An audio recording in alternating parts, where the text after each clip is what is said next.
The neutral.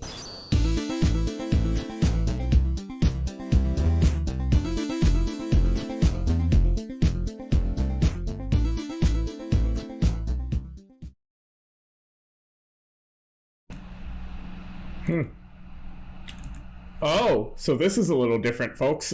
Discord has changed the way that my screens work. So instead of it being me on the single player screen, you can instead look at UltraDavid. I guess I'll just move immediately to the 2-player screen because I have been flip-flopped on my own show. You are now the single player. You are the story mode character, I guess, today. How is everything going? I mean, I know I look like a ghost today because the sun is out for once in upstate New York. But yeah, what's good?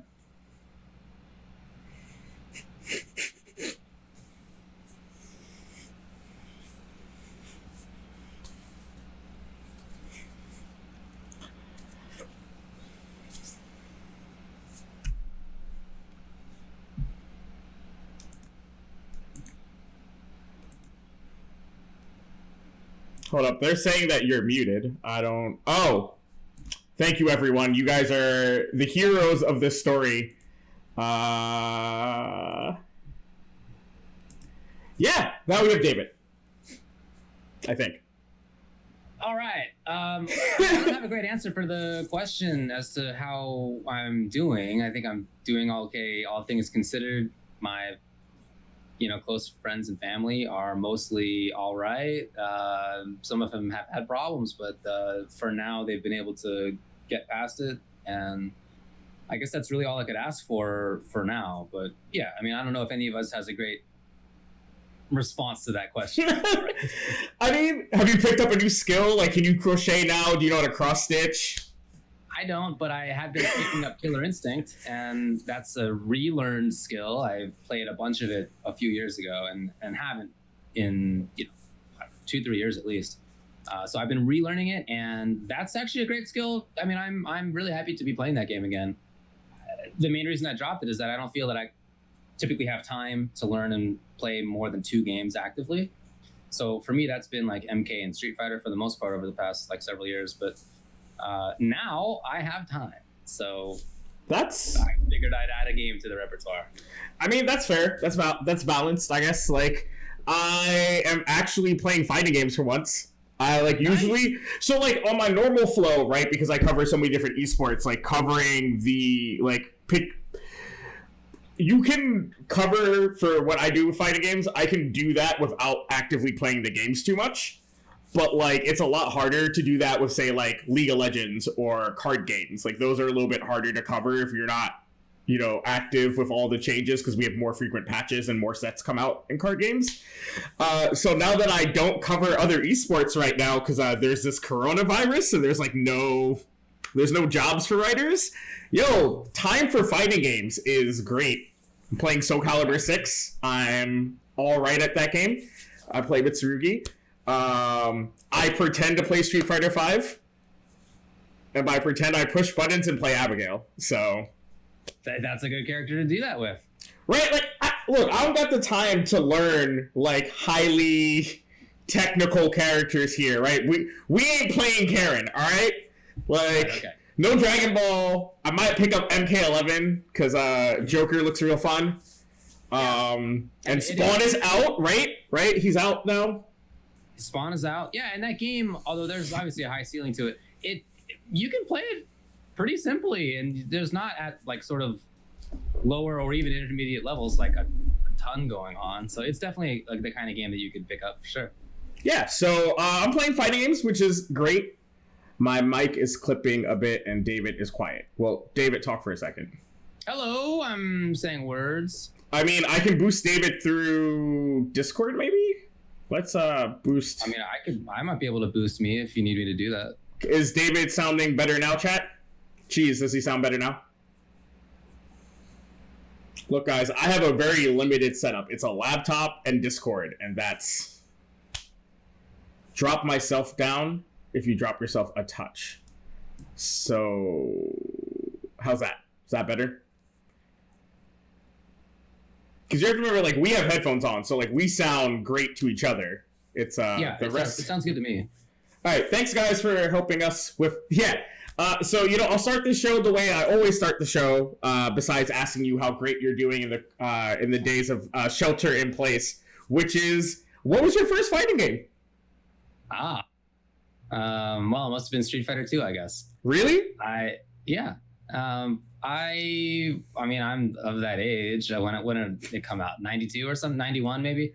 So I was 8 or 9. And... Oh, wow, you were much older than me. Okay. And I was, you know, I didn't go to the arcade very often. I grew up in the suburbs, and it's not like there was like a corner market or whatever that I could go to. So it was if my mom or dad needed to go to the mall, and they like took my brother and me. And then their mall had an arcade, and so I would spend a little bit of time in the arcade there. That was usually not what we did, right? It was pretty rare. That was several times a year at most. I mean, it was not. So in general, I got Street Fighter 2 on Super Nintendo. And I remember getting that game, and even before we actually got the game, I had a Nintendo Power that had all of the characters in it, and I had seen the game in the arcade. Oh man, that's a throwback. So I saw it in Nintendo Power, and I read that copy of Nintendo Power so many times. I mean, I remember just thumbing through the pages over and over and over again. Something about it really caught my attention, and so when it came out on Super NES, finally, when we got it on Super NES. I played it a ton, and I have 2 younger brothers. We played it. My friends and I down the street played it. You know, friends from school came over. We would play it. It wasn't like a major thing. I mean, we weren't playing it all the time, but I definitely enjoyed playing it, and that was the first one that I saw. So yeah, that was all the way back. Street Fighter 2. What is the fighting game franchise that you're like ride or die for? I don't really feel that way. I don't feel that there's any franchise that I would ride or die for. No, it's a game by game basis for me. So Street Fighters are the games that I've played the most, I guess. I'm not sure that I care about Street Fighter as like a franchise. I've certainly put more time into SF5 and Third Strike and Super Turbo than like most other games. I guess SF4, but they're so different that I just don't think of them as being like all the same. And now I play a bunch of MK, but I thought those games were a pile of garbage until MK9. I would not go back and play them. I think they sucked. So I don't feel any loyalty to that series either. I mean, I really liked some Marvel vs. Capcom games, but I didn't play all of them, and I don't really care about doing that. So no, I take it on a game by game basis. Okay. The names of the characters don't really matter to me. The overarching story doesn't really matter to me. It's just, is this individual game good? That's all. So then, like, if I was to put you on blast and say, like, what's the best fighting game you've ever played, do you have an answer? Yeah, my favorite game is Street Fighter 3 Third Strike. Okay. That's a very solid choice. Yeah, I mean, that's the game. That and Super Turbo were the 2 games that I played the most throughout the whole Zeros. Okay. When I got into playing fighting games, it was with those 2. Those are the 2 games that were like the most popular in my area, at least for a while, and they're the ones that I certainly put in way more time than anything else in the Zeros. And I kept playing, casually, and still do when I go to a major. If there's a cab, or if I know somebody who has a cab, still playing. Yeah, for sure. Okay. I mean, look, I have no horse in the race. Like, I definitely don't have a favorite fighting game franchise. I guess Soul Calibur, but that's because I tore my ACL in high school. Good time. And I had a Dreamcast in my bedroom, and the entertainment station, like the entertainment room in our house, was in the basement. So there was no way I was getting to the PS2. Just like, not happening. Wow. And I lived on the second floor. So I was like, I had 2 games for the Dreamcast. I had Sonic Adventure and Soul Calibur. Wow. And so there was a lot of Soul Calibur playing happening for a couple of months. That makes total sense. Yeah. So, I've always been... But like, I don't know if I kind of agree with you. I don't know if I'm like ride or die Soul Calibur. Like if like somebody came into a room and was like, "Hey, you could either live and never play another Soul Calibur game, or die knowing that you're like a real Soul Calibur fan." Yo, living sounds real good. Of course. I mean, there's no. I feel that almost every game series has significantly different versions in each entry. Mm-hmm. And the series that are like mostly the same are series that I'm probably not interested in anyway. So I think it's weird to talk about loving a series if each game is quite different, right? The people, Gear players are dealing with that right now, right? Strive seems quite different than Xrd, and Xrd seemed quite different than XX. And each Street Fighter game, each Mortal Kombat game, each Marvel game, each KOF game, they're all different, you know? And there's going to be some commonalities between them, but in some cases, not even that much of that. So, you know, other than maybe the characters have the same names in some cases, sometimes they play drastically differently. So, yeah, I mean, I take it on a game-by-game basis, and that's all I do. So you brought up Strive. Are you in the beta?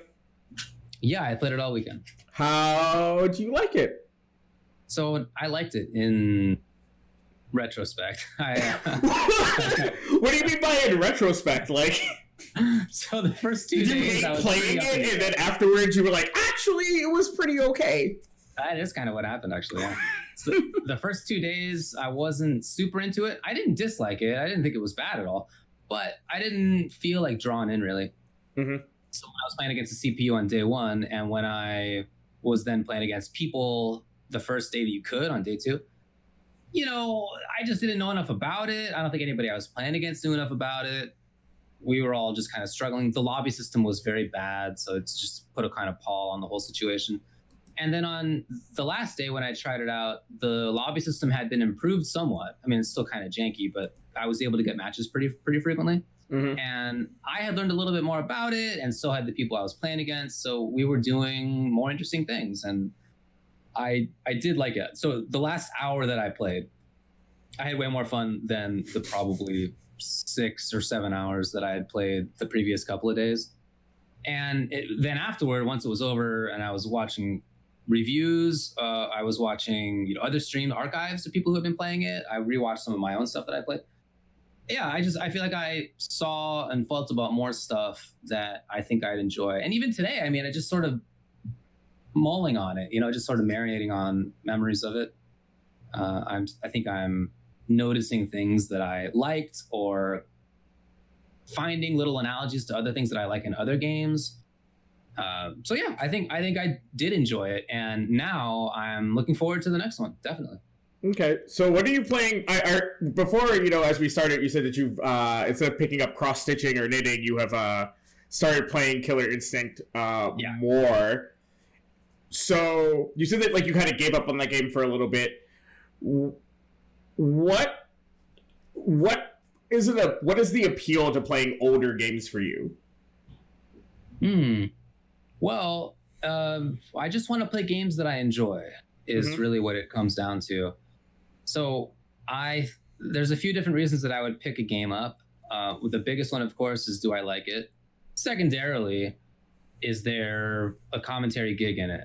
Or is there a audience for it on stream? Or is there some sort of financial reason? I don't know.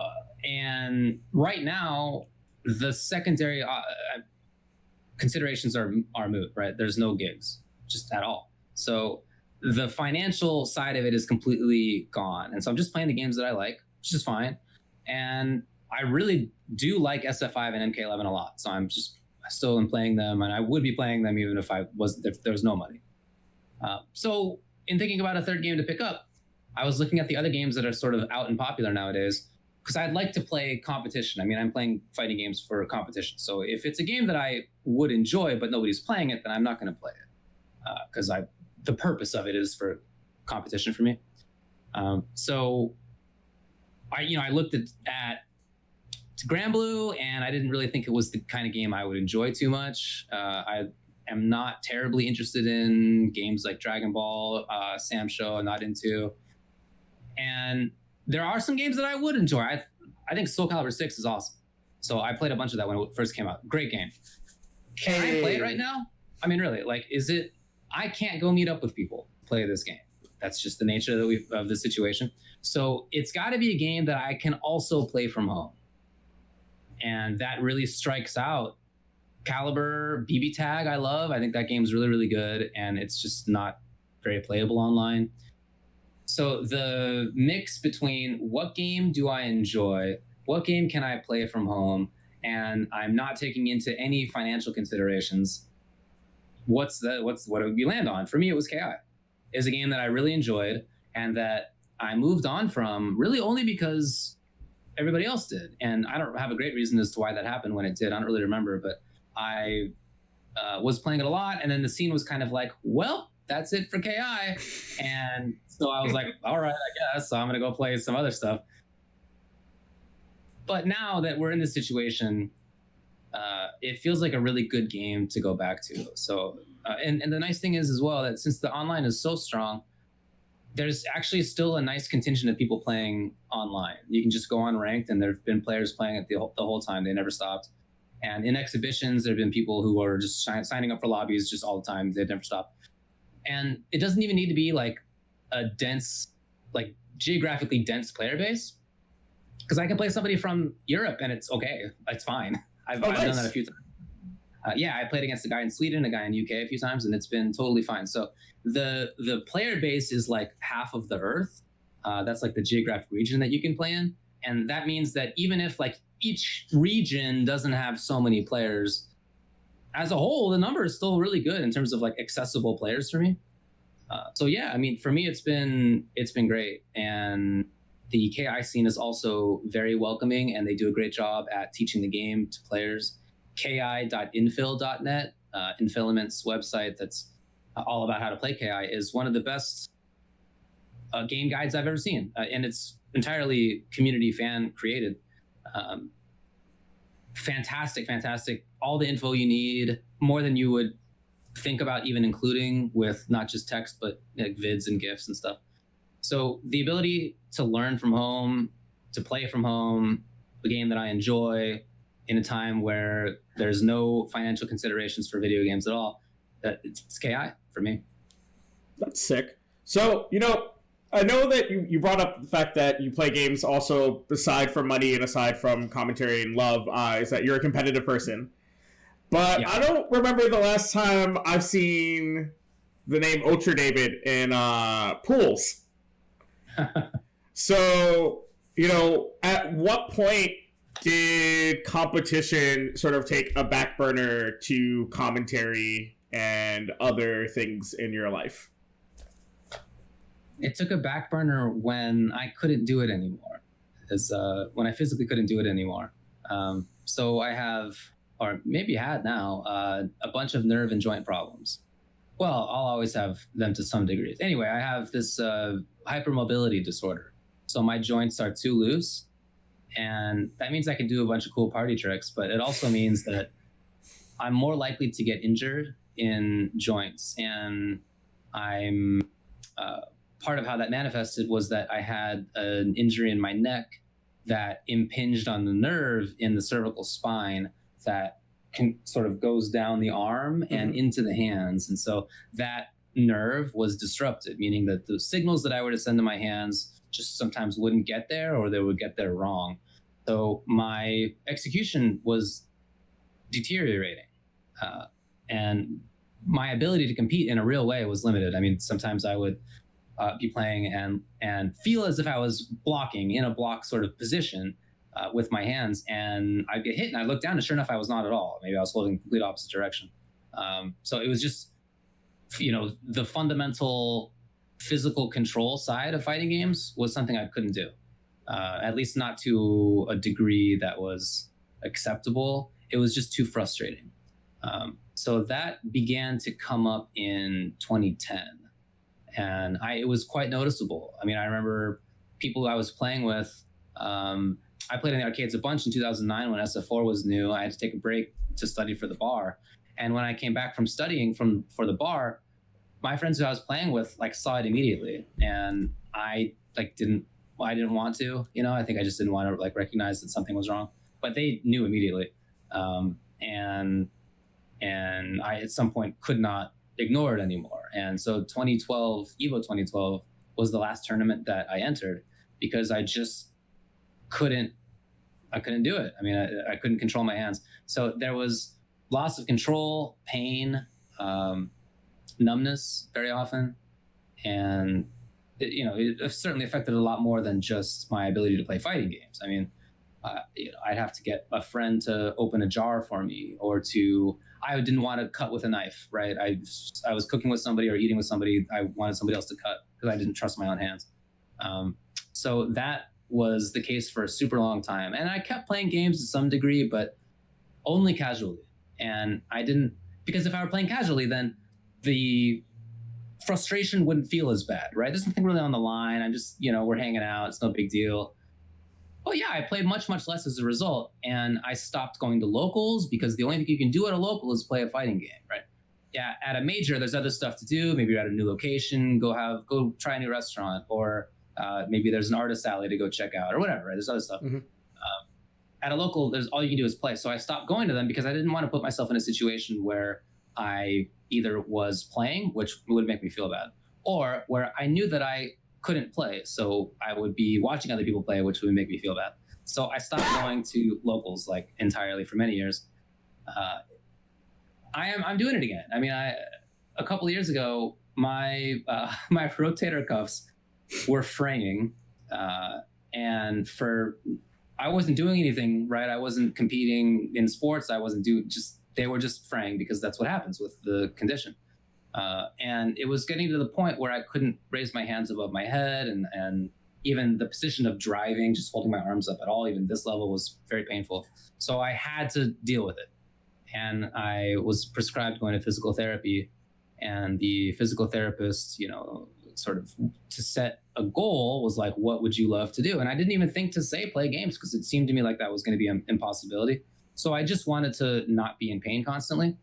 And she was like, shoot higher than that. And I was like, well, I'd love to play games again someday. And she was like, okay. And in my mind, I was like, but I understand, like, I'm not going to get any hopes of. It's not going to happen. Anyway, I mean, she's and the whole crew of physical therapists that I've been using have been extremely helpful, and they have actually contributed to me being able to do that again. And I'm never going to have 100% hand control, but it's up to where I feel like I can usually control myself in games. Now, it can come up maybe a couple times a night that I noticed that like some message was missed by my hands, but yeah, in general, it's much, much better. So I have less pain, more control.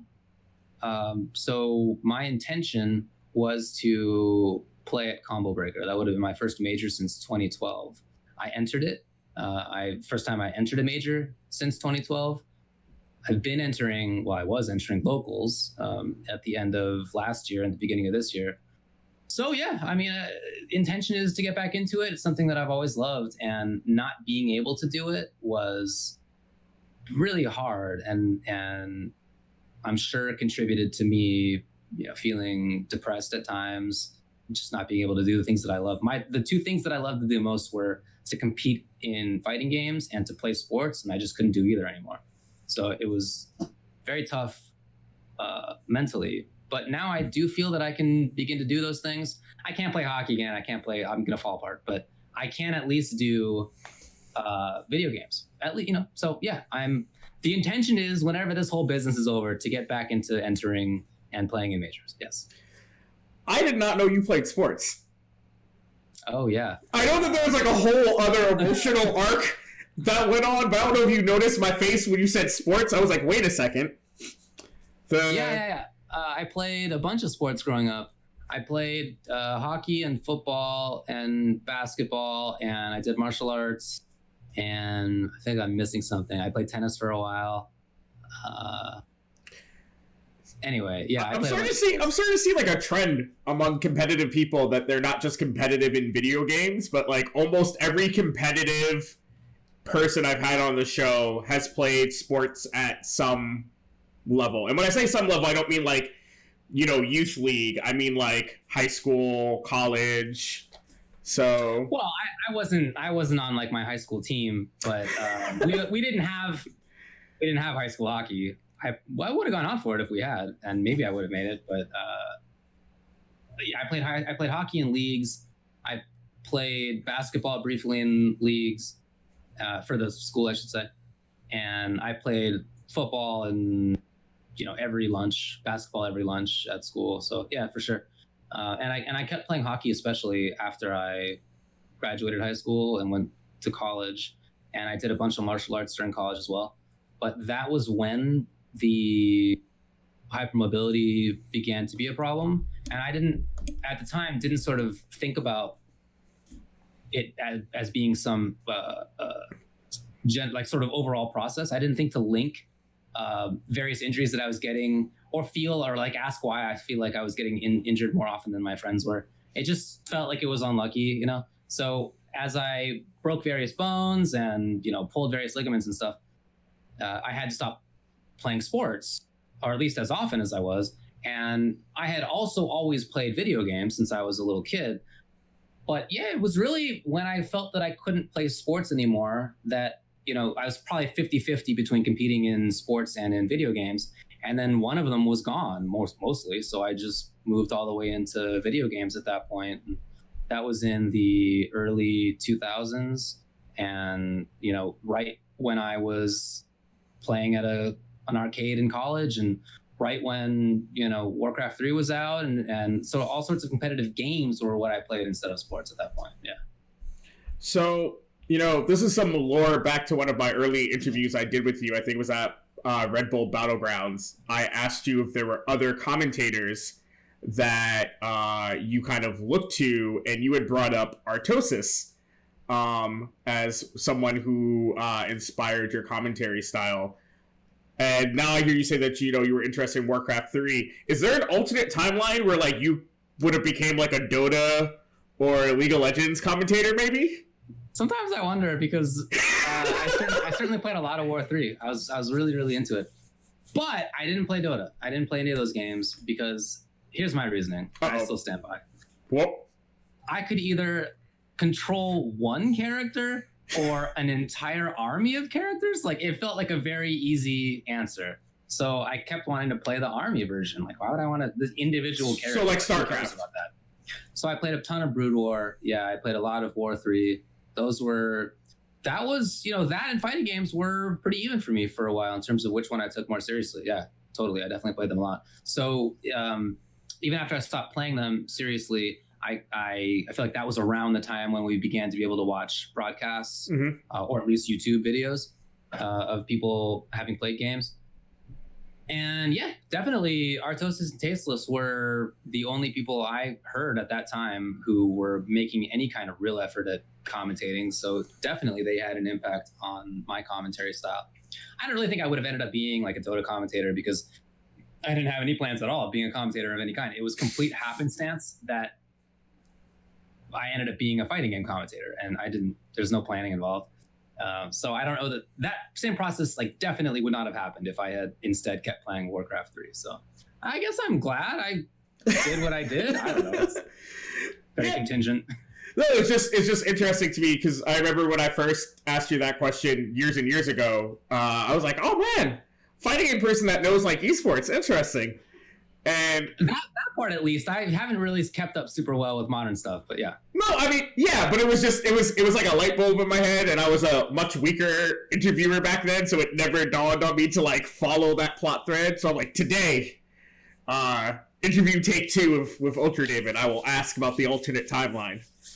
I met Tasteless at EVO Japan this year, and that was the closest that I've come to fanboying over somebody that I can recall in like a long time.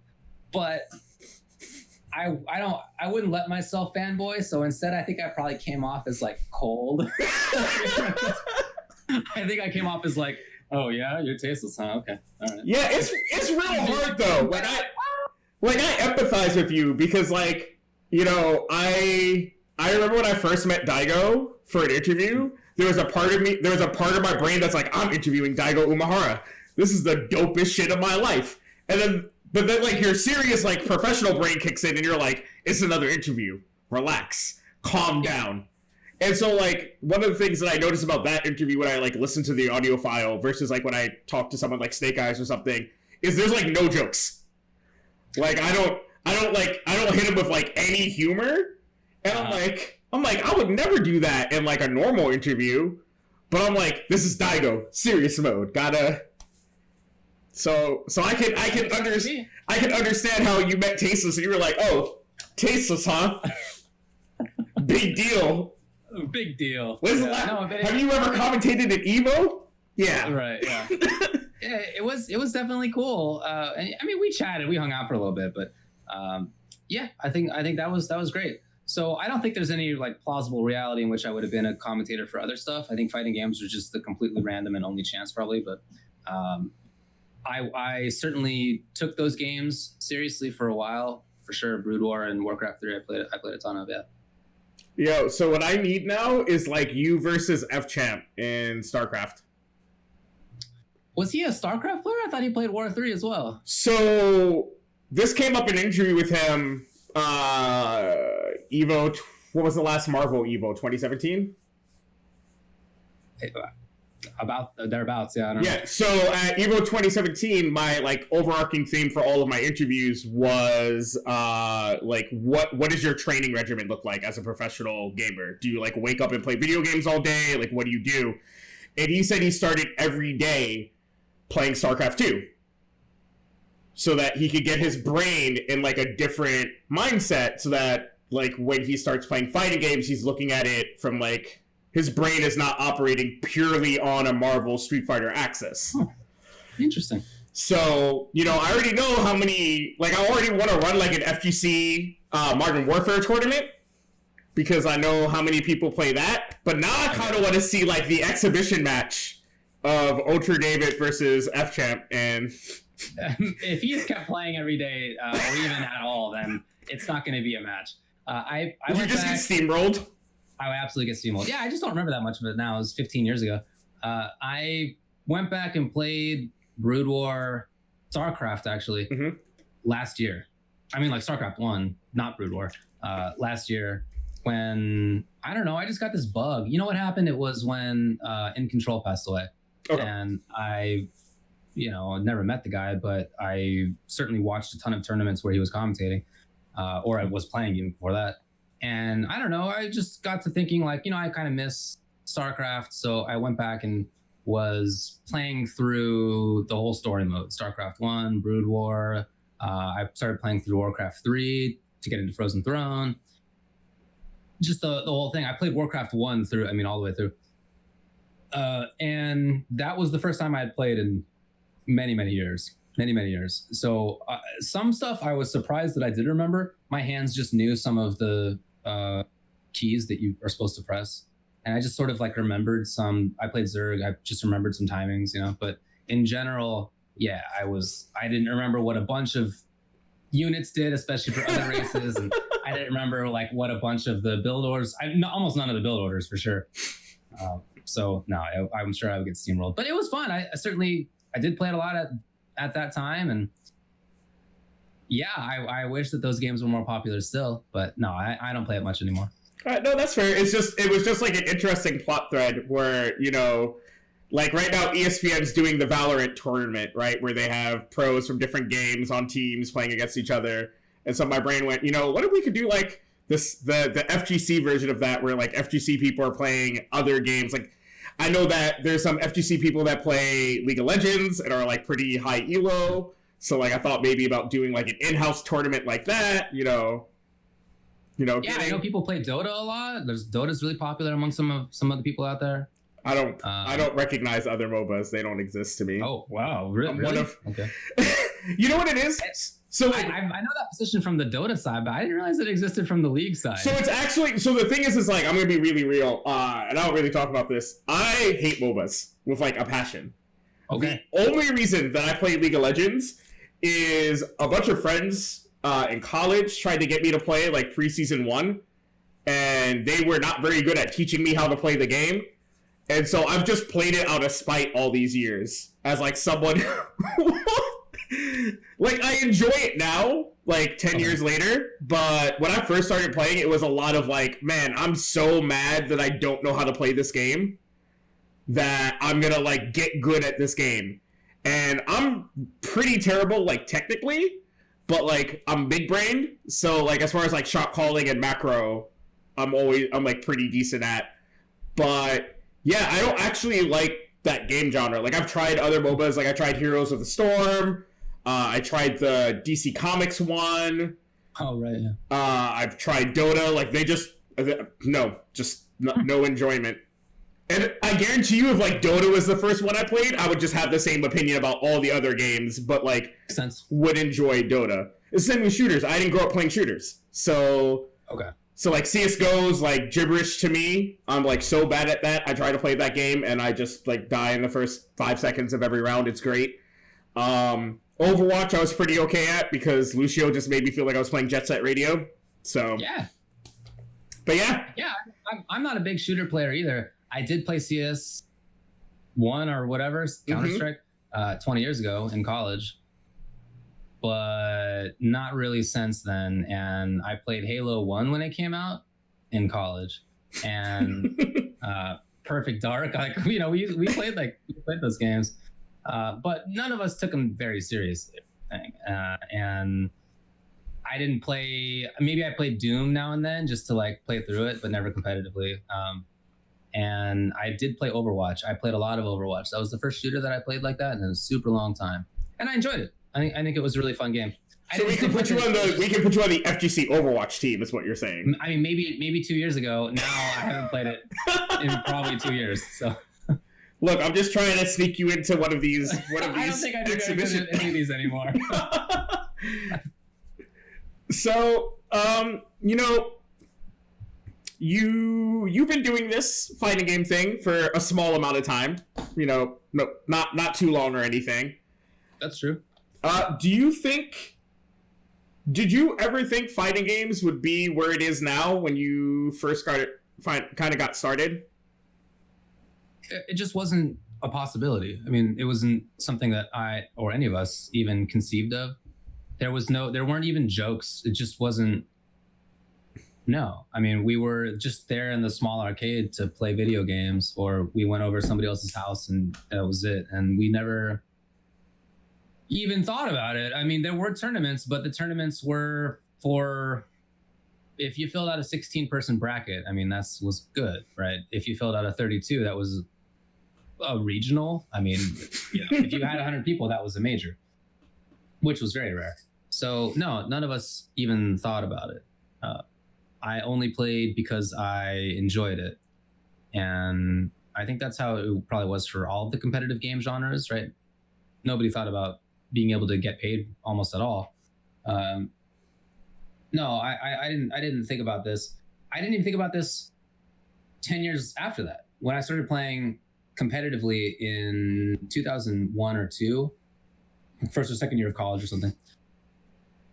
No, definitely didn't think about it. But then even a decade later, in 2009, 2010, when streaming was starting and tournaments were a little bigger, even then, no, I mean, absolutely not. I had no conception that when I was first asked to do commentary, that it would lead to anything. It was in the same vein as when before I would go on Shoryuken and write up a FAQ, or I would analyze videos in text, being like, if you watch at, you know, so and such time, X player does, right? It felt exactly the same thing. It's just a very natural little evolution of that. And I knew that on SRK, not that many people read, right? But that wasn't really the point. It was for me and for the few other people who were doing it. And that was good enough. And I didn't give any heed at all to the idea that maybe more people would be interested, or that the number of people who were like actually on SRK or were watching streams would be large. No, it all at all times felt like I wasn't thinking about the future with respect to fighting game stuff. It was just I happened to be at home when Street Fighter 4 came out, I happened to just graduated college and have just taken the bar exam. And I just had nothing to do because nobody's going to hire you as a lawyer if you've taken the bar exam but don't know whether you passed or not. That there's a kind of a lull there for law students or former law students that usually is a few months long. So some people will like go on vacation or whatever, but I couldn't do that. So I was just staying at my parents' house, and I happened to live in an area where one of the best arcades in the world was Engine Arcade and Family Fun Arcade. Happened to be 10 minutes away from me. So I would go down there every day while I had nothing to do, and I became good at Street Fighter 4 as a result. And then people who I had been playing with and talking with for most of a decade began to start Level Up Live, and they knew that I knew the games and I had played against them, and they knew that I could talk. And so they asked James and me to commentate. And it was just, what if I graduated the year afterward, right? What if I had graduated the year before and I was already working as a lawyer? What if I didn't happen to live in Southern California, right? There's just any number of like extremely contingent things that would have led to me not having ended up doing any of this. So absolutely no planning. And not just by me, but nobody conceived of it, right? It just was all so gradual. And maybe you would think, well, I hope the tournament next year's bigger, right? Let's try to get the tournament next year bigger. That did not mean let's try to get, $100,000 payout, right? It just wasn't even in anybody's mind at all. And not mine, for sure. So it wasn't until it was happening that I felt that I thought about it. It was very much the spur of the moment and contingent the entire time. So I guess on that sort of stream, at what point did you realize that this was like your second job? Pretty late, I think. Mid 2010s, not even early 2010s. In early 2010s, I was traveling around already. I mean, I think I went to final round in 2011. It's the first like cross country major that I traveled to. Or maybe 2010. Anyway, something like that. And so, I was traveling for a few years, but that didn't feel like work. That was just everybody else was traveling too to fighting game events. Everybody. I mean, the 10 people who played fighting games or whatever. But my friends were doing it too. So it didn't seem like it was work. It was just like, well, okay, I'm going to go to this thing too. I wasn't getting paid much or at all. Maybe they'd take care of my flights, but sometimes not that. So I was just paying to go. And that didn't feel like work, certainly. And even once I started to get paid a little bit, it didn't feel like work. It was not much money. And it was still like, if I had just had like a regular job, not even law or whatever, and I was spending as much time traveling around to tournaments as I was, I'd be making way more money doing like whatever normal job, right? Mm-hmm. There's just a lot of time that it takes to travel to. I mean, it takes time. And then you're there at the venue all day, and I didn't get paid much. So it was definitely not like a money-making venture. Until, I don't know, maybe mid 2010s. I don't know that I could put an exact date on it, but just at some point, I realized that it was beginning to make a little bit more sizable amount of the money that I was making. At no point was the majority, but it was, enough that I felt like it was more of a job. I had been taking it seriously. I mean, I wasn't being flippant about it, but it was more in the same sense that I couldn't take playing as being a job when I was trying to compete. Mm-hmm. I just wouldn't have made any sense at all. There was not enough money involved. Like I said, nobody was even thinking about it in that way. So I was trying to get good as a player, but it wasn't work. And same thing for commentary. I was trying to improve, but that didn't mean that it was work. So yeah, I mean, not until pretty late in the game did I think about it as a second job. So I've thought about it that way for the last few years now, several years, I guess. But yeah, no, I mean, just absolutely not planned at all. So I mean that's fair. Like, I didn't plan to become an esports writer. Yeah. It just paid the bills, and then I just kept doing it because they started paying better and better than anything else I was doing at the time. Like, I mean, we just happen to be from generations where that's like, we happen to have been born at the right time or whatever, where that's even a possibility, right? Yeah, I mean, so there were video game magazines, but that definitely wasn't why I got into journalism. Like, I got into journalism because it was just something that interested me from watching the news with my parents. it wasn't until like after college that I was working retail, and I was like, I paid a lot of money to become a journalist, and I'm not doing that. Yeah. I mean, but it was never the plan. I never was like, yo, I'm going to go to school and I'm going to become a journalist, and then I'm going to start writing about League of Legends for a living. Like, it's going to be great. No, totally. Yeah, I think in the future, well, probably already now. Oh, no, they're like, I meet journal, like, I get them in my DMs. I get kids who are, I guess they're not kids, but I get, college students that are like, hey, I'm in college right now. Yeah, I heard you went and did traditional journalism. How do I convert my journalism degree into working in esports? And I go, you don't. You just kind of hope it happens. It's just super random. Yeah, sure. I get emails pretty regularly from people who are law students or even in college still who would like to become esports lawyers or commentators or whatever it is. And I don't have very good advice for them because for me, it happens so randomly.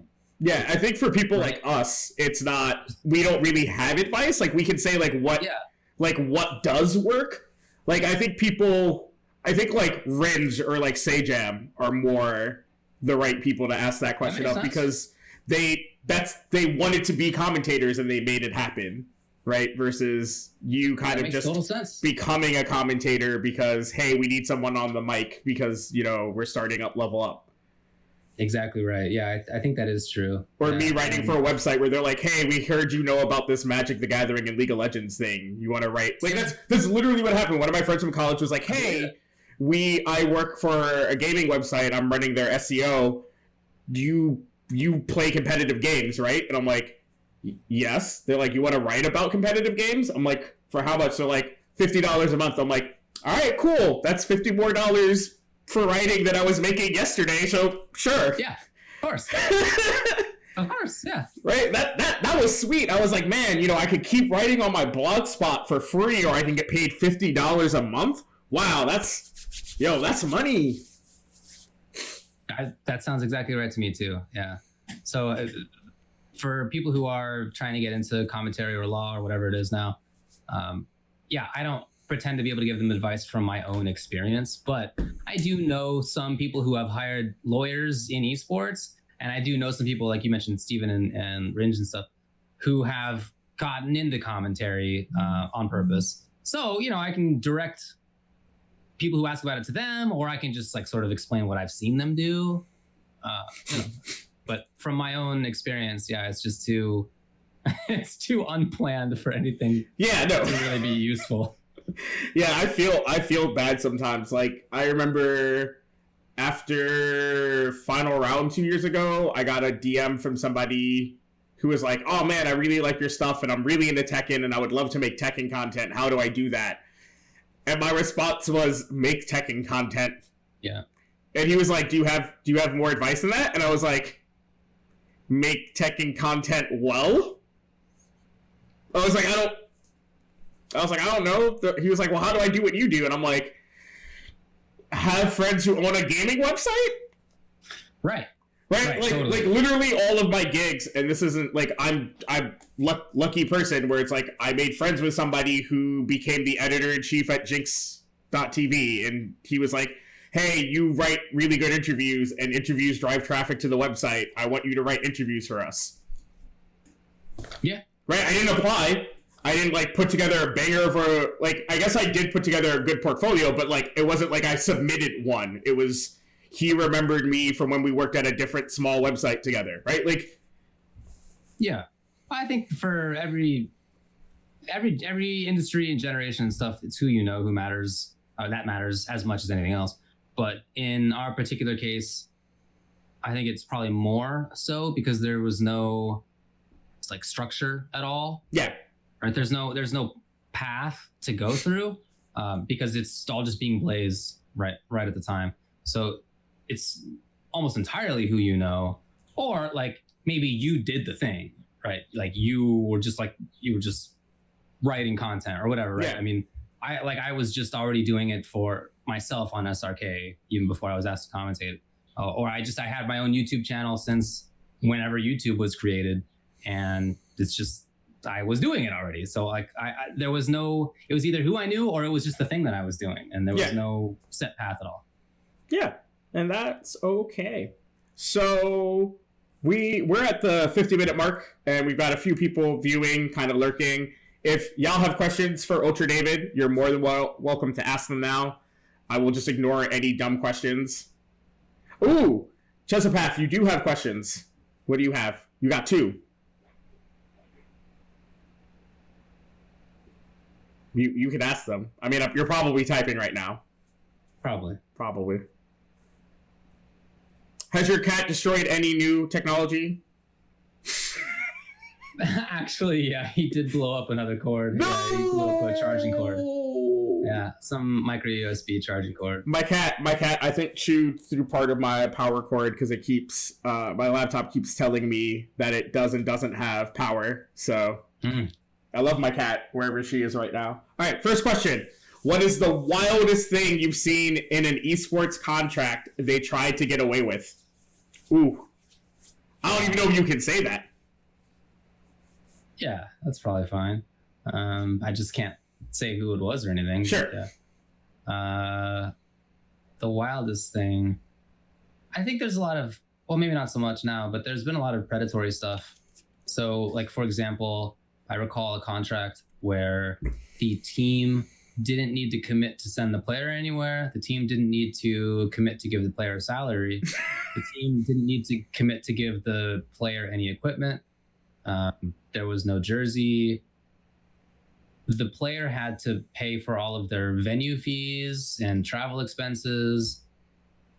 And they also had to give a cut of their winnings to the team. Man, that feels like right? It doesn't make any sense at all. That feels like when websites ask me, like, I'll get this still now. Like, I remember this being, like, a thing in, like, the mid-2000s more than nowadays. Nowadays, like, the rates are just bad. But, like, I remember when I first started writing, there'd be all these websites that are like, oh, we'll pay you, like, $1 per 1,000 views. Wow. And dollar cost per million, $1. Sweet. Yeah, so it's like, you put, like, you know, however long you put into an article, and then, like, if you were making, like, realistic money off of that article, you, like, probably didn't need the website. That's a good point. Yeah. Right? Like, if you made, like, think about it, if you made, like, $50 off of that article, that means 50,000 people saw it. That's true. And at that point, why aren't you just, like, somewhere else? Do your own thing or go somewhere that would pay you more. Yeah, that makes sense. Those were great. The second part of the question is, what is the most common thing you see people try to get away with? It's just a lot of esports teams, especially in the past, just don't know anything about the law, you know. So, I mean, and that's good and bad. Well, it's always bad, but I mean, that leads to worse or even worse things, right? Bad and worse. So, I feel it was very common to see contracts that didn't give both sides something that was valuable enough for there really to be a contract.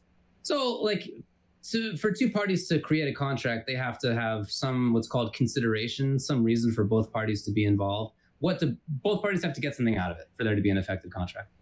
And like this last contract I was talking about, there was just no reason for the player to be involved, right? The player literally got nothing and had to give up money to do it. That's an extreme version, but yeah, I think it's really common that I saw or have seen contracts that just didn't have consideration for both sides, that both sides just didn't know what they were getting out of it, right? The player had to sign up as, you know, team name player, right? But does that matter? Like, what does that lead to anyway? For either side. So yeah, I think that was definitely pretty common. At this point, it's not so common. A bunch of the teams, I should say, have lawyers, but it's not categorically. I mean, I'm still seeing, I don't know, several teams still they don't have lawyers for sure. I mean, whoever runs the team just wrote a contract and hopes it's cool. You don't need a lawyer to write an effective contract. I mean, you don't need to have a lawyer involved, but if you don't, you're more likely to make big mistakes. So yeah, I mean, just not too long ago, I saw a contract where a player wanted to get out of it because they didn't think that they were being treated well, and they didn't know what to do. But the contract was just unenforceable. The way that it was written was literally against public policy, which is like one of the reasons that a contract can be not enforceable. And I can't really get into how, but yeah, I mean, it's just basic mistakes that mean that the player could just leave the contract, and they didn't know it. The player didn't know until they asked me. But yeah, I mean, it happens on both sides, right? The teams are sometimes dumb about it. Players are sometimes dumb about it. That happens all the time for sure. Yeah. You've seen some of my contracts. They've been pretty okay. Yeah. Except for, man, I'm so glad you convinced me not to sign one contract. And that was when, I won't say what website, but the website basically would like own all of my stuff ever. Yeah. And I was like, no, I'm glad you didn't. And absolutely right. I was confused about a section, and you were confused about a section, and you're like, you should probably ask them about this. And I was like, yeah. And they were like, oh, well, that's for other people in the company. And I was like, if it's in the contract, it's still in my contract, though. And you were like, yeah, you should probably get them to put that in writing. I mean, you absolutely needed to. So yeah, no, it was a good call. So, children, what I'm saying is, even if it's not UltraDavid, have somebody look at your contract. Always, it's a good idea. I got cheated out of a lot of money once because I did not have David look at my contract first. Or at the time, I was talking more to Bryce. Okay, yeah. Because I didn't know you at the time, and I didn't have Bryce looked at the contract until it was too late, and when he could no longer give me advice because the contract was already signed. But I got cheated out of my severance package. Oh man, yeah, I'm sorry to hear that. That's great. So always, if you have a contract put in front of you, have somebody look at it, please. Don't be like me. Don't lose your $2,500 severance package. Oh man, that's more than my stimulus check. That is definitely tough. Yeah, and I am happy to look over people's contract for the first time. I've been doing this since I started, but every time I look over each person's first contract that I review, I do for free. I just want to make sure that people are in good situations before anything else. And so let me know if anybody has a problem like that. Happy to help. All right, Burkus Man wants to know: are you at all worried about the younger generation not carrying on the FGC? My question is mainly since arcade culture is going away, and as a college student, there are very few SF players, but a lot of Smash players. Dang, Burkish, are you still in college? I thought you were older than that. I thought Burkish was older than that too. Jeez. Anyway, good job in SF. I don't think so. I don't think I'm so worried about that for a couple of reasons. One is that I think that in general, when people get into the FGC, they sort of take cues from the people who have been there and they adopt some of the stuff. I've been seeing that the whole time. The second reason I'm not that concerned about it is that I think there's parts of the arcade culture that we shouldn't keep on. So so if part of arcade culture certainly was an insularity and it was there was a coldness about it until you got to be friends with the people there, but maybe you didn't get to be friends with the people there because they didn't want you around or people like you. There were ways in which it was pretty bad, I think, and pretty exclusive, and not in any positive sense of that word. So I'm not upset to see that go. That's stuff that I think that we should try to get out of here.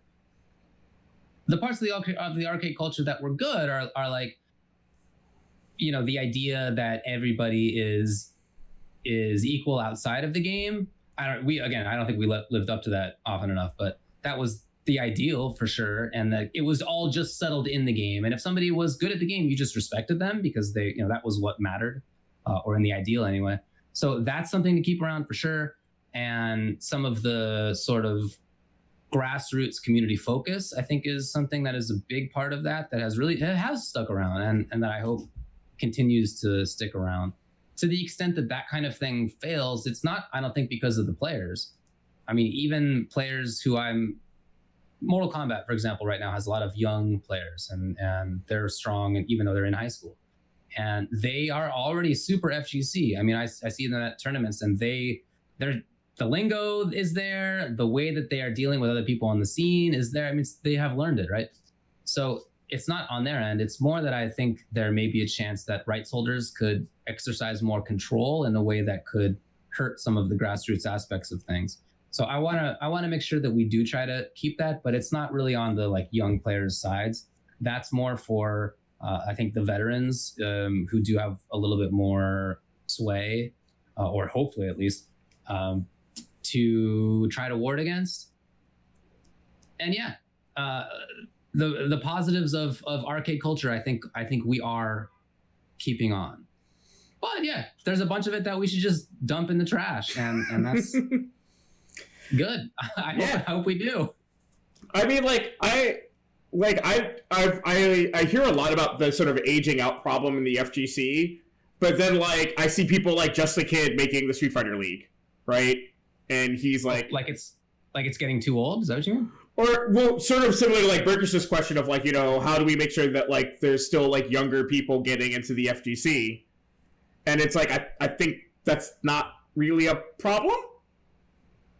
I see. Okay, so just the idea. Am I concerned that people will not play fighting games? Right? It feels like that. So I feel like you answered the first question, and I'm sort of referring to like his follow-up statement, which is like he only sees there's like a lot of Smash players at his college, not a lot of SF, and I'm like, I mean, I think that's just like a regional thing, right? Like that seems pretty common. And by the way, that was common when I was in college. Yeah, I don't know if there's any. I mean, someone will eventually see this episode and be like, actually, at my college, you know, we have 30 people signing up for Street Fighter. But like, I've always seen colleges have like robust Smash scenes. Absolutely, yeah. And like I said, even when I was in college, which was not long after Smash, after Melee came out, yeah, we had a bigger Melee scene than we did a fighting game scene. Maybe it was even for a while because we did have a good arcade. We just have the school I went to happened to have a strong arcade at the time, but other colleges did not, and they definitely had more of a Smash scene. And then when I went to law school, I hung out with people from nearby colleges. I went to school in DC, and there's just a bunch of college campuses around that area.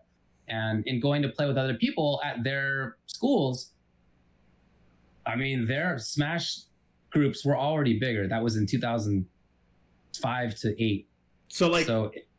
Yeah, when I was in college, which was 2007 through 2012, like our Smash Club was like bigger than the League of Legends Club by like almost double the size. Sure. Like if our League Club had like 25 people, there was like 50 people regularly showing up for Smash. So like, I think that's just college. I think college, like, it's Ultimate Frisbee and Smash. But even beyond that, that's just what it's like. I mean, Smash sells way more copies than Street Fighter does. There are way more people who play Smash than Street Fighter, as a general statement. Not just in tournaments, but in just the world. So Street Fighter and other fighting games are, I mean, they're smaller. It's been like that, and I expect that to continue. They won't be as big as the major esports games. For whatever reason, I mean, people have talked about that. I don't particularly know, but it's been like that, and I expect that to continue. I don't really see why it would change. So what is more important, I think, is to make sure that the people who do show interest are being cultivated. I know in Boston, I talked with Lucky D, who seems like he's doing a pretty good job of that. But in other areas, Balance Patch is super dope. There are local scenes who are doing good job. Yeah, I know a lot of the commentators that work with Lucky D. He's a really TO. So I think that's more important. And if somebody is interested in competitive games and they just don't know like which one to pick, like which of these 5 games that I play should I play more? You know, maybe you like get at them a little bit, try to push them in one direction or the other. But in general, you know, people are going to gravitate more towards games, and you're not going to be the one who tells them which one to play. So if somebody does gravitate toward a fighting game, it's just, you have to just try to foster it. I think that's the best way to approach. Sick. Burkus, man. So then you know my people's Brad and the doctor. if you work at Balance Match. So that's pretty dope.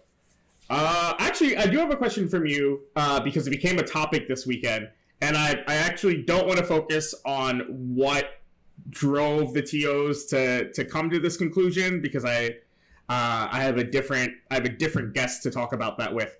But one of the things that came up this weekend that you saw from a lot of the TOs is working on a unified code of conduct. And I wanted to pick your brain on what would they have to do to make that something that's enforceable across the FGC in your mind? Just agree to do it. As people who run events, they have a lot of control over who gets in and who doesn't get in. There's additional people who have control, the venue itself. There may be like local ordinances or whatever, but yeah, in general, it's up to the person who runs the event as to who gets in. I mean, they can't not let people in for discriminatory reasons, but outside of that kind of thing. So just agree to do it is literally what it's about. And in the Smash scene, that has happened or whatever it's going on now, but they have tried to have they have their conduct panel that is exactly. Smashes. And all that matters. Yeah. The only thing that brings that into enforcement is the people who run events agreeing to abide by what that panel says. That's it. There's no extra agreement to that. I guess you could write a contract that a TO could agree to that would bind them to it for however long, or however you would want to phrase it. But ultimately, it's just about whether the organizer wants to actually abide by the decisions of a panel or by just some general code of conduct, even if they can interpret it themselves. That's it. It's really just up to them. And it's been hard to do. I don't know if you'll talk about this in the future, but there certainly have been efforts in the past to make that happen. And each time there have been those efforts, failed for one or another reason. And really the failure is in the TO's desire to work together or desire to abide by the agreement of however they end up agreeing on what it should look like, or just not even getting to the phase where they do make the code of conduct, just like not agreeing even on that early front. Yeah. So yeah, I mean, in general, it's just been very ad hoc. There's no like overarching body of the FGC, right? And yeah, I don't know. I don't want one that puts too many overarching controls on things, because I like that different tournaments are run differently. So I don't want to have any uniformity required in any way like that. But when it comes to like, who should we not let in? Like, who should the scene sort of seek to keep out or want to not allow other people to get abused or bothered by, right? Yeah, so I agree with you, definitely. Makes sense to me. Yeah, I think that's why I kind of like that they're going more of the language of a code of conduct versus like... So in like Magic, we have the infraction procedure guide, right? And that's the rules for physically playing Magic. So not the rules of like how the game works, but the rules of like what you can and cannot do when you're at a Magic tournament and you're playing at the competitive level. And then there's different rule enforcement levels. So there's raw regular, which is like you going to your local store for what is essentially a local, so a Friday Night Magic, versus something like a Magic Fest, which is ran at competitive REL, and then there's professional REL. So that would be like being at Capcom Cup would be professional REL, and competitive REL would be like being at Combo Breaker. So like that is there's code of conduct type stuff in that as far as like enforcement, but there's also like how to handle cheating, how to handle doing this, doing that. And I was talking to Rick earlier today about the stuff that I do with any key and how we could help with a code of conduct. So I'm hoping it's more about answering situations like what came up this weekend, with a certain player making a triumphant return to fighting games,